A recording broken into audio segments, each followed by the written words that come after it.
ചുരുക്കത്തിൽ ഒരു പാർട്ടിയിലുണ്ടായ വിഭാഗീയതയായിരുന്നു കൂത്തുപറമ്പ് സംഭവത്തിന്റെ അടിസ്ഥാന കാരണം.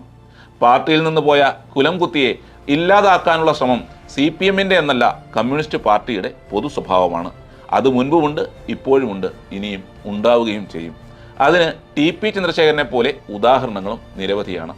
സാധാരണ പാർട്ടിയിൽ നിന്ന് പോയവർക്ക് പാർട്ടിയെ പ്രതിരോധിക്കാനുള്ള ചങ്കൂറ്റം ഉണ്ടാകാറില്ല. എന്നാൽ രാഘവൻ അങ്ങനെയായിരുന്നില്ല.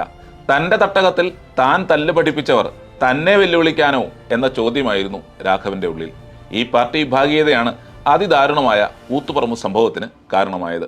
CPM-ന് 5 രക്തസാക്ഷികളെയും ഒരു ജീവിക്കുന്ന രക്തസാക്ഷിയെയും നൽകിയാണ് ആ വിഭാഗീയത കത്തിക്കയറിയതും അവസാനിച്ചതും. രവത ചന്ദ്രശേഖർ DGP ആകാൻ അർഹനാണെങ്കിൽ അത് തന്നെയാണ് നടക്കേണ്ടത്, അതിലൊരു സംശയവുമില്ല. അതൊരു തെറ്റുമല്ല.